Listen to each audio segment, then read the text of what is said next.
Hola, hoy vamos a seguir hablando de los derivados del ectodermo. Vimos en la presentación pasada cómo se diferenciaba el ectodermo cutáneo y el neural. Tenemos pendiente en qué se diferencian las células de la cresta neural. De las células de la cresta neural formadas a partir de los pliegues neurales en el momento que se cierra el tubo neural, se forman muchos elementos del cuerpo de los vertebrados. En primer lugar, todo el sistema nervioso periférico, es decir, el sistema nervioso autónomo, el simpático y el parasimpático. No solo sus neuronas, sino también las células gliales y las células de Schwann. También a nivel del tronco, la glándula adrenal o su equivalente. En todo el cuerpo, los melanocitos y en la región de la cabeza, múltiples tejidos que incluyen cartílago facial y la dentina de los dientes, por ejemplo. Las células de la cresta neural son exclusivas de los vertebrados y en ellos desarrollan muchos de los elementos craneales que los caracterizan. Su origen es a partir de los pliegues neurales, en el borde entre el ectodermo cutáneo y el ectodermo neural. Al unirse el tubo neural se desprenden y se hacen células migrantes, que lo hacen a través de toda la longitud del cuerpo, diferenciándose en múltiples tipos celulares. Esta migración va esencialmente por dos rutas y a través de las matrices extracelulares de las láminas basales de los tejidos en formación. Por la multiplicidad de derivados celulares y tisulares de estas células, se le ha considerado un tejido embrionario adicional fundamental o el cuarto tejido embrionario. Recordemos de dónde se originan. Acá podemos ver que una vez se cierra el tubo neural, las células de los pliegues neurales ingresan al blastocele, dejan de ser epitelioides y se vuelven mesenquimatosas y migran. En estas fotografías de microscopía electrónica de barrido se pueden ver los pliegues neurales en los cuales son células por ahora epitelioides que al cerrarse el tubo neural pasan a ser mesenquimatosas y comienzan a migrar. El destino de las células de la cresta neural es diferente en el eje longitudinal del cuerpo. Por esto se ha dividido el cuerpo en la región craneal, cardíaca, vagal y el resto del tronco. Como son productos del cierre del tubo neural, ellas migran a lo largo de todo el cuerpo y de cada una de las regiones que hemos visto anteriormente. Como el tubo neural es mucho más amplio en la región cefálica, el número de células migrantes en esta región es mucho mayor y asimismo mayor el número de células y tejidos derivados en la región de la cabeza, es decir, en la región craneal. En la región de la cabeza, las células de la cresta neural tienen múltiples destinos, formando tejidos nerviosos de, por ejemplo, los ganglios de los nervios craneales o tejido óseo, como los de la bóveda craneana, huesos nasal, orbital, la cápsula óptica, el maxilar, el paladar, el esfenoides, los odontoblastos en los dientes, pero también tejido blando, como el tejido conectivo de las glándulas de la cabeza y el cuello y los músculos ciliares del ojo y los faciales. Entonces, las células de la cresta neural cefálica o craneal tienen un más amplio repertorio de diferenciación e integran gran parte del tejido esquelético y conectivo de la cabeza. Forman entonces todo el mesénquima craneofacial, neuronas, glía, cartílago, hueso, tejido conectivo, células del tejido conectivo del timo, odontoblastos, etc. Acá podemos ver que los huesos faciales y los elementos del oído interno, el cartílago de Meckel, el hueso hioideo, el cartílago cricoideo, derivan de las células de la cresta neural que migraron a los arcos branquiales. Los colores indican el arco branquial del cual derivan. Así, las células de la cresta neural craneal o cefálica contribuyen a la formación de la frente, la nariz y sus prominencias nasales, el surco del labio superior y el paladar primario, las mandíbulas inferior y superior y los dos lados de las mejillas en la cara. De la región de los rombómeros, es decir, de la región posterior del cerebro, derivan entonces células de la cresta neural que van hacia la región ventral y colaboran en la formación de los ganglios de los nervios pares cefálicos sensoriales de los que ya habíamos hablado y van a los arcos branquiales en formación. Al migrar e ir a cada arco faríngeo, forman los nervios craneales 5 o trigémino, séptimo o facial, noveno o glosofaríngeo y el décimo que es el nervio vago. Asimismo, las células de los rombómeros 1 y 2 migran al interior del primer arco faríngeo para producir huesos faciales, el cartílago del primer arco y en mamíferos el yunque y el martillo del oído interno. Las células del rombómero 4 invaden el segundo arco faríngeo para dar lugar al músculo estapedio o músculo del estribo, el proceso estiloide y parte del hioides. Del rombómero 6, las células van a los arcos faríngeos 3, que formará el hueso hioideo, y del 7 y 8 al arco faríngeo 4, que formarán los cartílagos cricoideo y tiroideo de la laringe. Los colores de los nervios en la figura A corresponden a los colores en B porque son el mismo origen de las células de la cresta normal, formando nervios o formando músculo y tejido conectivo. Veamos acá con detalle. A la izquierda se muestran los rombómeros del 2 al 5 para ver cómo a partir del rombómero 2 se forman el cartílago de Meckel y el yunque y el martillo del oído medio del arco branquial 1. Del arco branquial 2 derivan a partir del rombómero 4 el cartílago de Rickert y deriva en el estribo y el proceso estiloide y parcialmente el hueso hioideo. Del arco branquial 3 deriva gran parte del hueso hioideo y del arco branquial 4 los cartílagos laríngeos. Las células migran desde el cerramiento del tubo neural en el romboencéfalo y llevan sus células a los arcos branquiales. Las células de la cresta neural, los rombómeros 1 y 2, colonizan el arco branquial 1. Las células de los rombómeros 3 y 5 no migran. Del rombómero 4 migran al arco branquial 2, del rombómero 6 al arco faríngeo 3 y los rombómeros 7 y 8 al arco faríngeo 4, llevando entonces la formación de los nervios que mencionamos anteriormente. Miremos ahora las células de la zona cardíaca, cómo es que migran y hacia dónde migran. Ya vimos las células migrantes a través de los arcos branquiales 3, 4 y 6. Estas siguen hacia la región ventral para desarrollar también la musculatura de la aorta y los vasos mayores del tronco pulmonar. Acá podemos ver su migración, que es a través de la circulación de los arcos aórticos hasta el corazón. Además de formar elementos importantes de los grandes vasos, forma el septo aórtico pulmonar y el tejido valvular y el músculo liso de la aorta y arteria pulmonar. Asimismo, el músculo liso de las arterias coronarias en el corazón. La región vagal es la región posterior a la región cardíaca, acá en amarillo, y corresponde a la primera parte del tronco. Las células de la cresta neural vagal se originan a partir de los niveles de las somitas 1 a 7 en los vertebrados, es decir, la primera parte del tronco. Las células de la cresta neural vagal migran para formar tejidos conectivo y muscular del timo, el corazón, y los ganglios pancreáticos y pulmonares.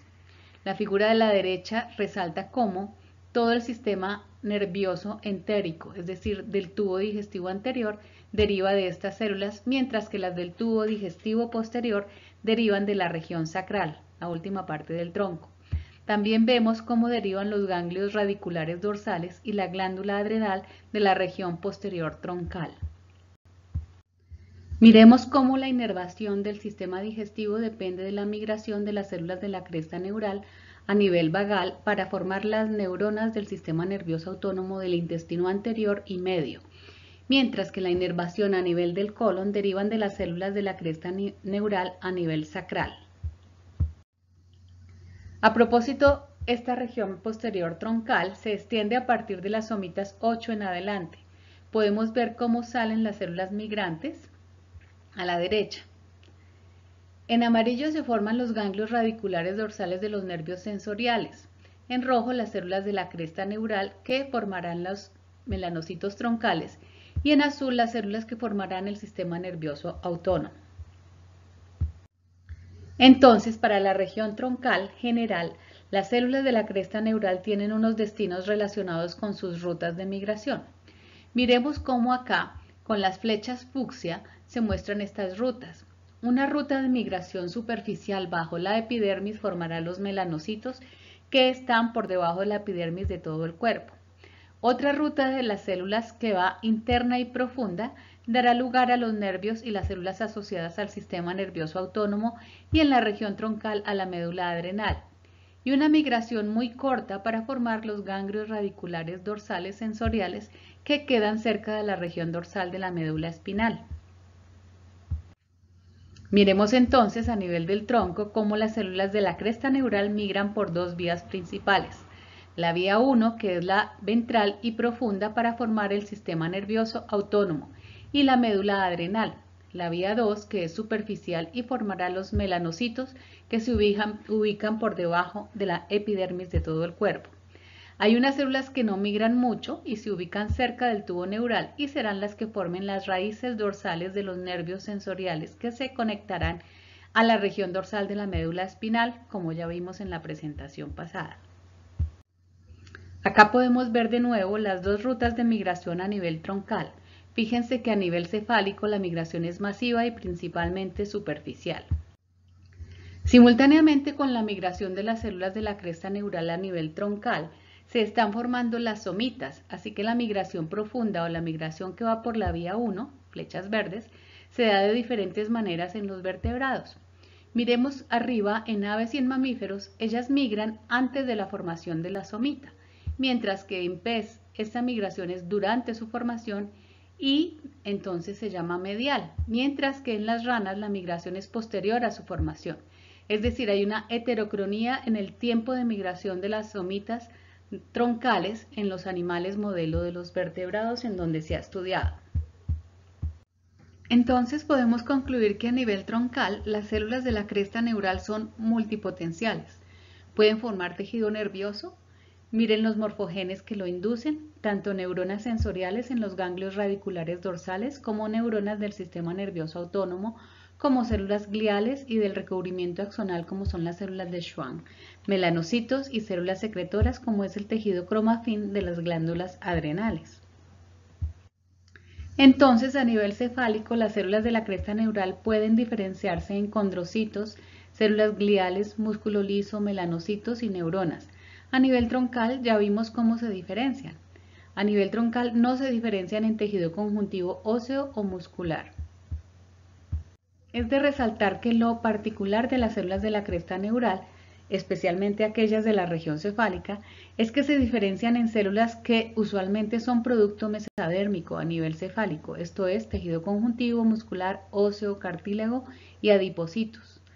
Estos tejidos usualmente a nivel troncal son derivados de mesodermo.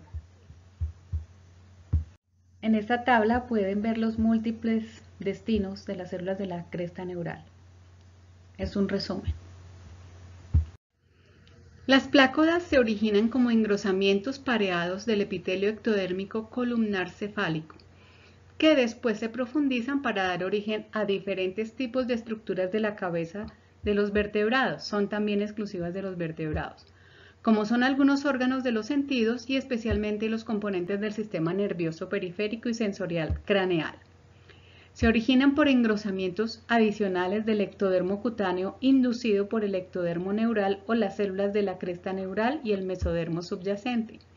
Las plácodas sensoriales corresponden a lo que conocemos como órganos de los sentidos y las neurogénicas forman los ganglios sensoriales que están asociados a los nervios craneales que se originaron gracias a la migración de las células de la cresta neural a través de los arcos branquiales, como ya vimos antes.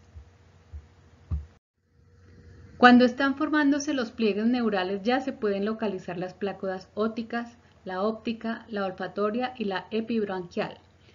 La olfatoria es la más rostral. Cuando ya está cerrado el tubo neural se pueden observar un poco más desarrolladas todos los pares de plácodas. Entonces las plácodas son placas o láminas del ectodermo que forman el primer esbozo de los órganos sensoriales, pero también contribuyen con los ganglios sensoriales de los nervios trigémino, geniculado o facial, petrosalo glosofaríngeo y nodoso o vago. Respecto de los sensoriales, la olfatoria formará la mucosa y el nervio olfatorio. Sus neuronas sensoriales conectan con el cerebro. La óptica forma el cristalino del ojo, que es una contribución del ectodermo cutáneo. La óptica forma el epitelio sensorial del oído interno y sus neuronas que conectan al cerebro. Y las de la línea lateral, que es encontrada bien desarrollada en los vertebrados acuáticos, se ubican antes y después de la posición de la plácoda óptica y son inervadas por el par craneal vestíbulo-coclear o auditivo. Aquí podemos ver cómo en los animales acuáticos la plácoda de la línea lateral rodea la plácoda óptica y conecta con el mismo nervio, el par craneal 8 o auditivo o vestíbulo coclear en amarillo, que permite llevar al cerebro las sensaciones detectadas por la línea lateral. En esta figura se puede observar la interacción de las células de la cresta neural para la formación de las estructuras derivadas de las plácodas sensoriales y neurogénicas. Fíjense por favor que en la región anterior rostral se desarrollan la olfatoria y la óptica. De la óptica solo es el cristalino y de la olfatoria es la mucosa y los nervios que conectan al cerebro. Acá podemos ver cómo cuando se forma la fosa nasal, el epitelio superior corresponde con la plácoda olfatoria en la punta del rostro. Esta conecta con el cerebro anterior. En morado puede verse este epitelio o mucosa nasal que conecta con los nervios olfativos que van al cerebro. Es la plácoda nasal u olfativa. Miren por favor en el adulto cómo esta capa mucosa se organiza y conecta con las neuronas que van al nervio olfativo y al cerebro. La formación del ojo implica la formación del cristalino que deriva del ectodermo cutáneo inducido por la formación de los surcos y vesículas ópticas derivadas del diencéfalo. Al acercarse a la epidermis el diencéfalo, induce la formación de la plácoda óptica y así se inicia el desarrollo del ojo. Podemos ver cómo la vesícula óptica del diencéfalo induce la formación de la plácoda óptica y cómo se inicia el desarrollo del ojo. La plácoda, que es de origen de ectodermo cutáneo, se invagina para formar progresivamente el cristalino del ojo. Acá ya se ve claramente la vesícula del cristalino que se separa del ectodermo cutáneo, que acá ya se convierte en la córnea del ojo. El azul oscuro corresponde a la retina, que como ven es una especialización misma de la vesícula óptica, es decir, una continuación del cerebro, así como el nervio óptico. La plácoda óptica es posterior y aparece a nivel del rombómero 5. Recordemos que las plácodas de los nervios implicados forman los ganglios sensoriales de esos nervios. El nervio mismo es de origen de las células de la cresta neural. En esta diapositiva podemos ver otro ejemplo de cómo se forma en este caso la plácoda óptica a nivel del romboencéfalo. Miren por favor cómo la plácoda se invagina y forma entonces la vesícula auditiva, que va a ser el oído interno. En las fotografías de debajo de microscopía de barrido se ve el estado en la neurona en la que la plácoda recién se está invaginando. Posteriormente, y como vimos, esta vesícula auditiva formará el epitelio sensorial del oído interno. Recordemos acá entonces que las plácodas neurogénicas son la dorsolateral que formará el ganglio sensorial del par craneal 5 del nervio trigémino, las epibranquiales que formarán los ganglios sensoriales de los pares de los nervios craneales 7, facial o geniculado, el 9 o petrosal o glosofaríngeo y el 10 el nervio vago o nodoso. Vimos entonces ya en términos muy generales todos los derivados del ectodermo. Seguiremos entonces con los derivados mesodérmicos en nuestra próxima presentación.